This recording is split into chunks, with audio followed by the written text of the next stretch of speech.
I want to start today by addressing the U.S. Army soldiers who went missing while conducting a mission to repair and tow an immobilized tactical vehicle in Lithuania in the early hours of March 25th.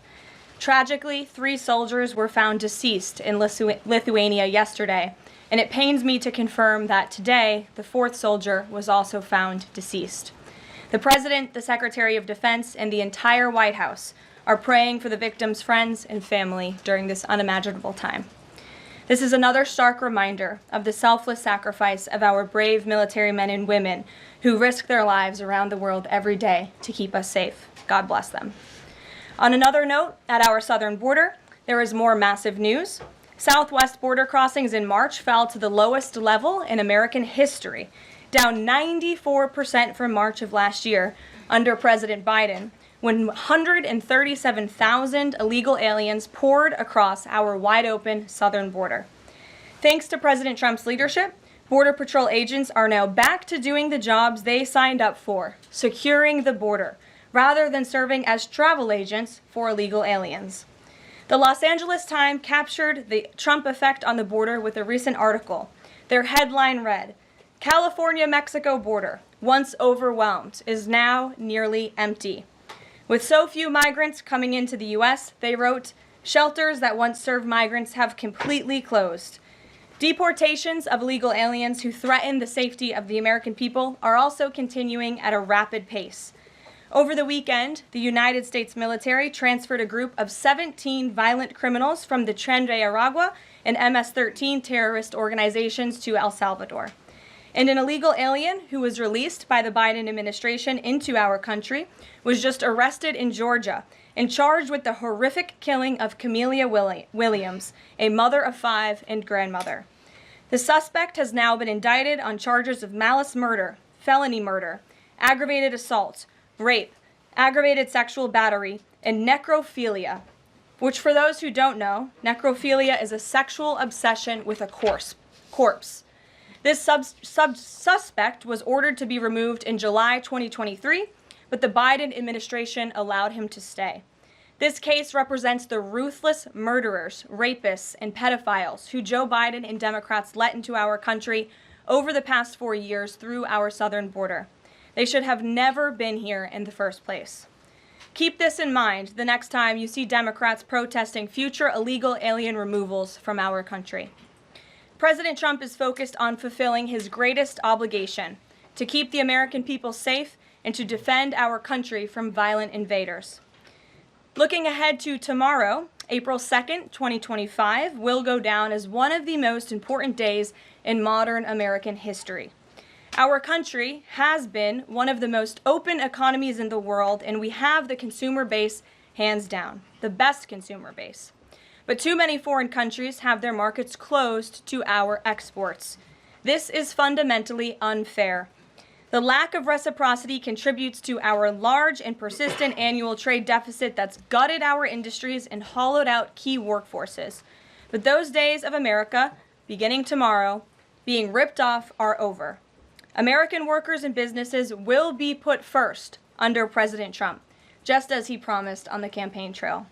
The president's historic action tomorrow will improve American competitiveness in every area of industry, reduce our massive trade deficits, and ultimately protect our economic and national security. President Trump's economic vision is rooted in common sense. America will offer companies the lowest taxes, energy costs, regulations, if they make their products right here in the United States and hire American workers for the job. It's simple. If you make your product in America, you will pay no tariffs. We have already seen a number of the largest companies in the world respond to this economic approach. For example, Project Stargate, led by Japan-based SoftBank and US-based OpenAI, and Oracle, announced a $500 billion private investment in the United States-based artificial intelligence infrastructure. Apple announced a $500 billion investment in US manufacturing and training. NVIDIA announced it will invest hundreds of billions of dollars over the next 4 years in US-based manufacturing. And the Taiwan semiconductor manufacturing company TSMC announced a $100 billion investment in US-based chips and manufacturing. These are just a few of the investment announcements that have already been made, and it is clear that President Trump's America First approach is already working. In our new media seat today is Mark Halperin, the co-founder and editor-in-chief of Two Way, a new live video platform that builds communities around interactive conversations with leaders and content creators from every subject area. Mark and his colleagues welcome all voices into discussions that are spirited but respectful. They have over 37.5 million video views, over 3.6 million watch time hours since the platform began just last year. This is new media in its truest sense, allowing the people to ask questions, make comments, and be an active part of engagement on the most important issues facing the country and our world. With that, Mark, please kick us off, and welcome to the briefing room. Thank you, Caroline. Appreciate it. I'll ask you a question about tariffs and then one from one members of our community. Sure. About education.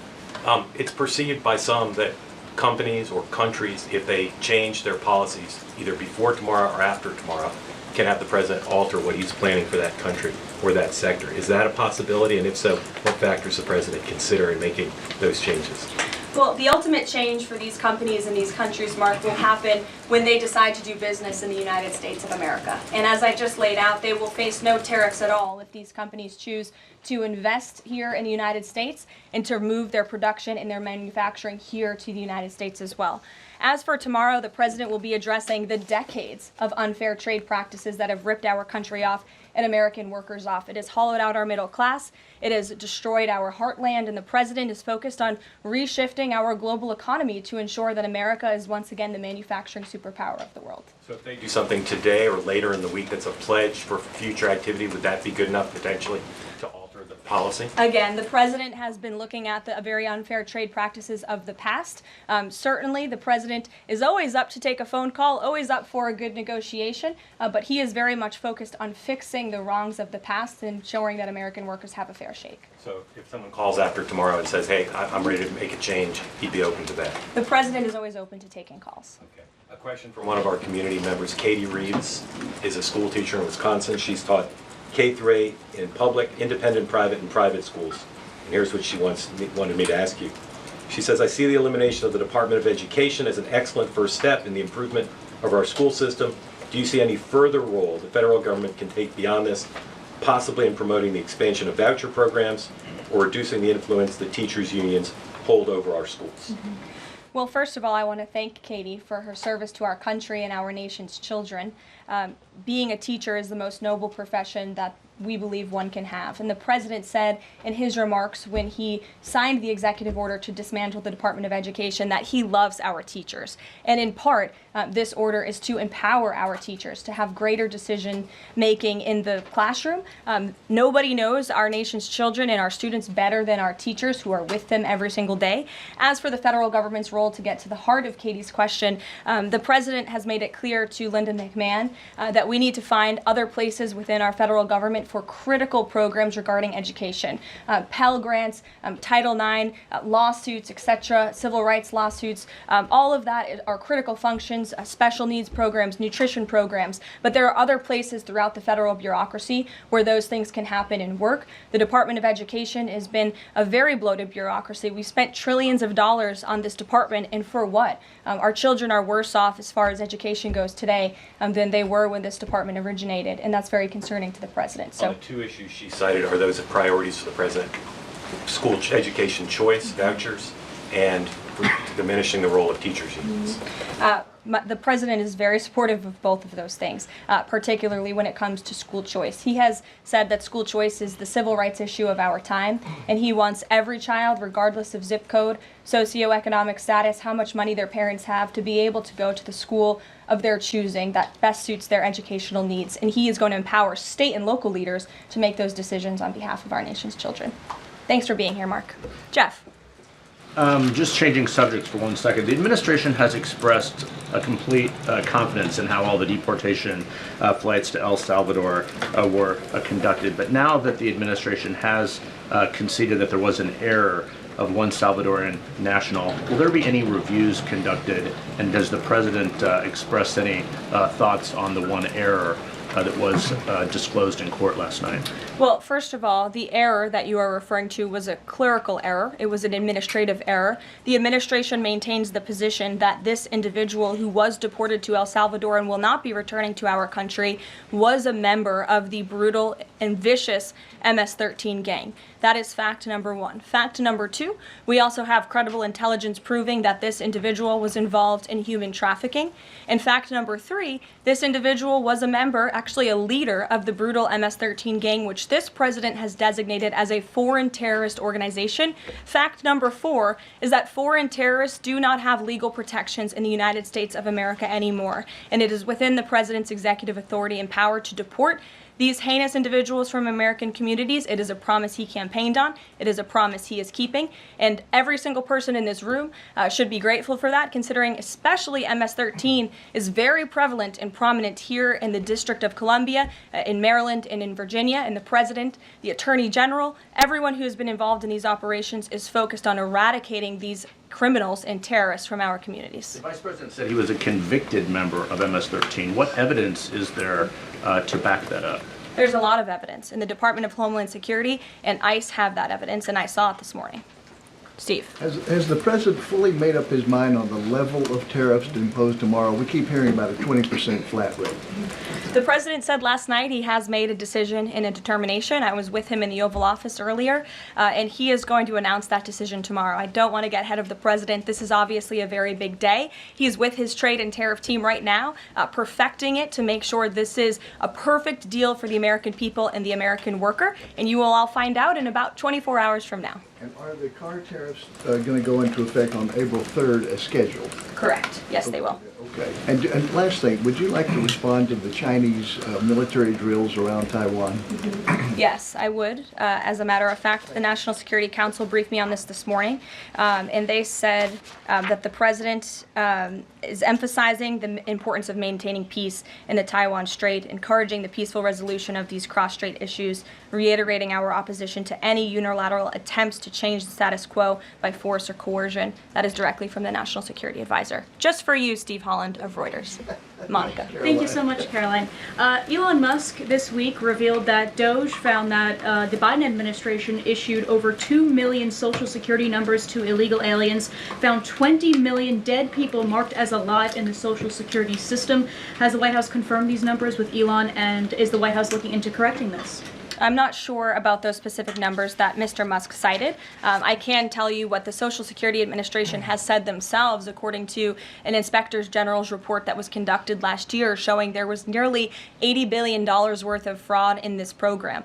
We know for a fact there are individuals who should not be receiving benefits on the Social Security rolls, and this administration is focused on cleaning out the waste, fraud, and abuse in every agency, but particularly in Social Security, to make it stronger for our tax-paying, law-abiding citizens who deserve these entitlements and programs. Because you did bring up Doge, I do want to tout the incredible efforts that have been made at the Environmental Protection Agency, and Administrator Lee Zeldin is just doing a tremendous job. Just yesterday and today it will be going into effect. He announced that taxpayers will be saved $8 million in annual lease costs by moving staff out of the 323,000 square feet of space that the EPA currently occupies, which is completely unnecessary. Yesterday, Administrator Zeldin also announced he will be shutting down a museum that the Biden administration built to tell a selective story about the EPA's history and climate change. It was a real pat on the back to President Biden. And guess how much American taxpayers paid for it? $4 million for this museum that I think only 1,000 visitors saw last year alone. And it will cost American taxpayers $600,000 per year to operate this museum. Well, it's not going to exist anymore. We're going to save taxpayers those critical funds. And Administrator Zeldin is very proud to announce that. And just at EPA alone, and the cuts that they have made, they've saved taxpayers more than $22 billion in wasteful grants and spending. Peter. Thank you, Caroline. When the president goes down to Florida on the weekends, does he ever hear from, there are so many retired folks down in Florida, does he ever hear from any retired Americans who are stressed about these wild swings in the stock market because of the tariff uncertainty, and they're sitting there on fixed income or living off a 401k, and They don't know how much money's going to be left. Well, certainly they are legitimate concerns, and the president takes those concerns very seriously, and he's addressing them every single day. And tomorrow's announcement is to protect future generations of the senior citizens you mentioned. It's for their kids and their grandkids to ensure that there are jobs here in the United States of America for their children to live the American dream, just like they presumably did. And as for their worries about their 401ks, their Social Security, I just addressed Social Security. This president is always going to protect it for our tax-paying senior citizens. As for their 401ks, look at what President Trump did for you in his first term. He is working on implementing that economic formula every single day by lowering inflation, lowering energy prices, massive deregulatory efforts, while simultaneously effectively implementing tariffs. And they'll hear more about that announcement tomorrow. And you said that the president right now is with the trade and tariff team. They are very confident that this is all going to work. But what if Yes. they're wrong? They're not going to be wrong. It is going to work. And the president has a brilliant team of advisors who have been studying these issues for decades. We are focused on restoring the golden age of America and making America a manufacturing superpower. And again, Peter, I would point you to the investments that have already trickled into this country. And the president hasn't even made his tariff announcement yet tomorrow.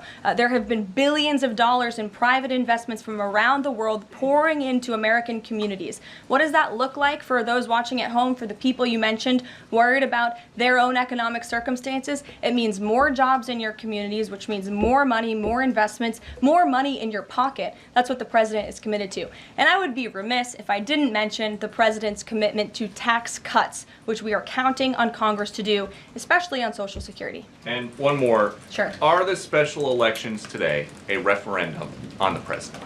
I think first of all, as you know, I'm a government employee now, so I'm not very much allowed to comment on elections that are taking place. That's something to get used to, having just been on the campaign trail for quite some time. But the president is the leader of the America First movement and the MAGA movement. And that was made very clear on November the 5th when he received nearly 80 million votes. I could also say that it is the constitutional right of every law-abiding American in these places where these elections are being held to vote, and every American should exercise their constitutional rights. Sure. Thanks, Karoline. A few questions about this deportation case. First, I wanted to clarify something that you said to Jeff a few minutes ago. You said you'd seen evidence that this man was a convicted gang member. In what court was he convicted and for what?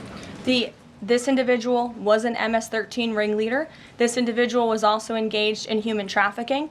And I'm glad you brought up this point again, because I would like to point out that if you just saw the headline from the insane, failing Atlantic magazine this morning, you would think this individual was Father of the Year, living in Maryland, living a peaceful life, when that couldn't be further from the truth. They didn't even mention in the title of that article, or even in the first paragraph, that this individual is an illegal criminal who broke our nation's immigration laws.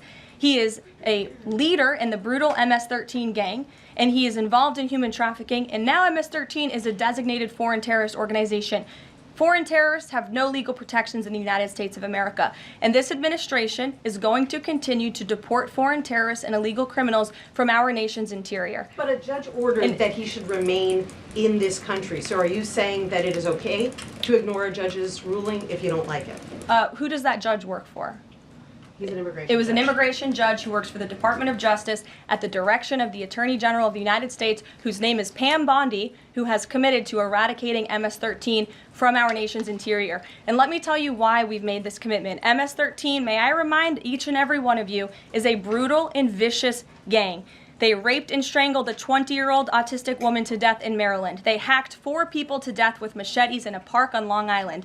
They have kidnapped, sexually tortured, and shot a teenage girl in Texas after she insulted them, allegedly. Killed and mutilated a 17-year-old girl in Virginia, stabbing him 16 times and cutting off his hands. They beheaded and cut out the heart of a man in Washington, D.C., They raped and murdered a 13-year-old girl in California. They sex trafficked a slew of young girls, including one who was just 12 years old. Raped an 11-year-old girl in Brooklyn while her brother was in the room. Sex trafficked a 13-year-old in Maryland and Virginia, miles away from this White House, even beating her 26 times on her backside with a baseball bat. Pressured homeless New Yorkers to undergo unnecessary surgeries such as spinal fusion in order to bolster their fraudulent lawsuits. These are vicious criminals. This is a vicious gang. And I wish that the media would spend just a second of the same time you have spent trying to litigate each and every individual of this gang who has been deported from our country as the innocent Americans whose lives have been lost at the hands of these brutal criminals. We maintain our position, and very strongly so. Jennifer. One more on the tariffs. Can you say what the latest thinking is on the start date? I know you were just in the Oval. Are they all going to take effect this week on the reciprocal tariffs? And whenever they start, is that enough time for companies and everyone involved to adjust to that start date? My understanding is that the tariff announcement will come tomorrow. They will be effective immediately. And the president has been teasing this for quite some time, as you know. He's talked a lot about April 2nd as Liberation Day in America. It would be taking place today if not for April Fool's Day. But tomorrow will be the day, and he's been talking about it for a while. And as a result, you've seen these companies make commitments to investing right here in the United States. Jasmine. Thank you so much. I wonder, back on tariffs, what, if any, market indicators is the White House looking for to see if this tariffs plan is successful down the line? Well, look, the president has been asked and answered this question about the stock market and whether he's watching it. And I've said, and he has said, the market is a snapshot in time. Yesterday, Dow futures were up. And there's been a lot of talk about the market, and it was up yesterday. So, look, the president wants to ensure that all Americans make out well, particularly Main Street. That's the focus of these tariffs. But as I've said repeatedly, just like they were in his first term, Wall Street will be just fine. Shelby. Thanks. A bipartisan pair of senators sent a letter to the president today arguing that the recent strikes in Yemen are emboldening the Houthis and saying that Congress has not authorized war against them. Is the administration planning to consult with Congress at some point or going forward regarding the strikes, and any response on the letter? Well, I would absolutely reject Congress's claims. Who made those claims in Congress? Senator Jeff Merkley and Rand Paul. Okay, well, I would absolutely reject those claims. These Houthi strikes have been incredibly successful. Last time I was at this podium, there were more than 100 successful strikes. There have now been over 200 successful strikes against the Houthis. Iran is incredibly weakened as a result of these attacks, and we have seen they've taken out Houthi leaders. They've taken out critical members who were launching strikes on naval ships and on commercial vessels, and this operation will not stop until the freedom of navigation in this region is restored, which is a critical principle. And this president stands behind our Defense Department, who's doing a tremendous job. And are they going to, is the White House going to confer with Congress going forward on this? I would have to ask our team here at the White House, but the president is well within his authority, as is the Secretary of Defense. Again, these are defensive strikes. The Houthis have been launching attacks on U.S. naval vessels and commercial ships for quite some time. Go ahead. Caroline, Yeah. the pause on the Canadian and Mexican tariffs, the fentanyl tariffs, that's set to expire tomorrow. Is the president considering extending that pause? Look, I will let the president speak on the specifics of the tariffs tomorrow. But as for fentanyl, we have seen this has certainly caused a national security crisis here in the United States. Fentanyl continues to be the #1 killer of young people in this country, and the president is very much focused on that. Deanna. Thank you, Caroline. The president recently signed an executive order on making D.C. safe and beautiful. On the campaign trail, he talked about making New York great again. Does he have any plans on establishing a similar task force? Has he been pressuring Governor Hochul in any way in his conversations about New York and lowering crime? Well, he has been in correspondence with Governor Hochul quite a bit on the issue of crime, also on the issue of congestion pricing, and so many other issues that are facing New Yorkers. And he wants New York to clean up their streets just as he does here in Washington, D.C. He also speaks to Mayor Adams as well. So he's engaged with state and local leaders across the entire country to ensure they're doing their part to help American citizens in each and every state, regardless of if it's a red state or a blue state. A question on Russia. Yesterday, the Russian government said that their new goal is 160,000 conscripts for the war. Has the president seen that number, and does he have any response given his recent conversations on peace talks? Well, I can tell you what the president said last night, and that is he is frustrated with leaders on both sides of this war. He wants this war to end. There are men that are dying on both sides, and it's been going on for far too long. Our team continues to be engaged with the Russians as we are with the Ukrainians, and the president continues to be very, very much engaged on this topic every single day. Caroline. Sure. Caroline, Sure. The president said over the weekend that he couldn't care less if prices went up on foreign cars because people buy more American cars. There's been consensus from a lot of economists that these tariffs could raise prices on other goods as well. Is the president comfortable with Americans on Main Street paying more because of these tariffs? The president is doing everything he can, and this entire administration is doing everything we can to bring down the cost of living in this country. An inflation mess that was fueled by the previous administration's reckless spending, overburdensome regulations that this administration is focused on slashing every single day. I just read you a statistic just from the Environmental Protective Agency alone. We're saving taxpayers money that's ultimately going to drive down inflation, and we're unleashing the might of our energy industry, which will bring down prices as well. To the heart of your question, because this is very important to the American people, you should trust what this president did for you in his first term. He effectively utilized tariffs while driving down inflation. It was a record low 1.4% when he left office, and he's focused on getting back to that. It's unfortunate the previous administration left us in this mess. Sure. Representative Anna Paulina Luna left the Freedom Caucus over their lack of support for her bill that would allow new parents to proxy vote around 12 weeks around the birth of their baby. Does the president support that bill? I'm not sure. I haven't actually talked to the president about that bill, but I certainly can and can get a take on if he supports it or not. Thank you. And one more. The D.C. Circuit ruled last week that the president can fire holdover Biden appointees of independent agencies. Will this ruling empower President Trump to dismiss more federal employees? Well, the president has given the responsibility to his cabinet secretaries to hire and fire at their respective agencies, and they reserve that right. You saw the Secretary of Health and Human Services announced more layoffs today. This is all part of the administration's effort for a mass reduction in force in the federal bureaucracy here in Washington, D.C. to save American taxpayers money. As for agencies within the president's executive authority, the president retains that right. And we've seen there have been bureaucrats at some of these agencies that have been trying to act independent. They need to remember who they work for. It's the executive of the executive branch. You look at the United States Institute of Peace, for example. There was a little bit of a standoff with bureaucrats over there who didn't want to realize who they work for, and that is Donald Trump. And President Trump is focused on streamlining these agencies to save American taxpayers money, and he has every right to do that. Karoline. Sure. Go ahead. Thanks, Caroline. Yeah. In Gaza, the bodies of 15 rescuers have been found in their sort of ambulances where they were apparently killed by Israeli forces. Just wondering if the White House is going to be calling on Israel to investigate that and to try and avoid similar casualties involving rescue workers in the future. Well, as for the specific situation you just mentioned, I'll talk to the president about it and our national security team. What I can tell you is what I've spoken with the president on.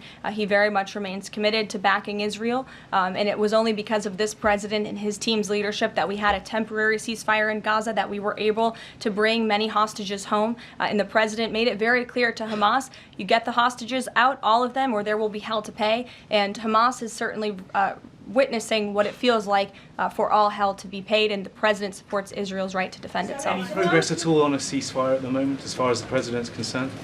The president and his team continue to be engaged on this every single day. Sure. Go ahead, So I'm just wondering, related to that, if you have an approximate date for the president's first foreign trip. I think there was a little confusion yesterday about what month he was talking about. And then will he need a ceasefire to be in place or closer, either in Gaza or in Ukraine, before that takes place? The president will be heading to Saudi Arabia in May. As for specific dates and details, we will be reading those out to you as soon as we possibly can. I know our teams are working on the details of that trip. And then again, as for a ceasefire, the president's made it clear that's what he wants to see in Russia and Ukraine, and his team continues to be engaged on it every day. And Kelly. Signal, you said case closed yesterday. Do you, as that case was closed, do you have anything that you can share about what was learned, how this can be avoided in the future, any sort of findings from that investigation? The case is closed, and the president continues to have confidence in his national security advisor. Yes, Kelly. Kelly. Thanks, Karoline. So Sorry, the president has said... Ed, I'll come to you after. The president I'm said... glad you're so eager to ask a question. It's Liberation Day. Yes, it is. Caroline, the president has said foreign countries and companies will eat the cost of tariffs. In his speech on Inauguration Day, he said, quote, instead of taxing our citizens to enrich other countries, we will tariff and tax foreign countries to enrich our citizens. Right. So then why did he have to tell the domestic automakers not to raise prices? Well, that was a private conversation that was had. I'm not sure if that comment was made or was not made. But as for what the president said in his Inauguration Day speech, he's absolutely correct. A tariff will be a tax on these foreign nations, these foreign companies, and if they want to be absolved of that tariff, then they can come here to the United States of America to do business, bring their jobs here. Edward, go ahead. Thank you. So Canadians have been negotiating with the Commerce Secretary over the trade, the tariffs. How many companies are mutually talking with the U.S. or countries are mutually talking with the U.S. to lower tariffs? I don't have a specific number, but I can tell you there have been quite a few countries that have called the president and have called his team in discussion about these tariffs. But again, there's one country the president cares most about, and it's the United States of America, and doing what's best for the people who elected him to this office to restore their jobs, their wealth, and their prosperity.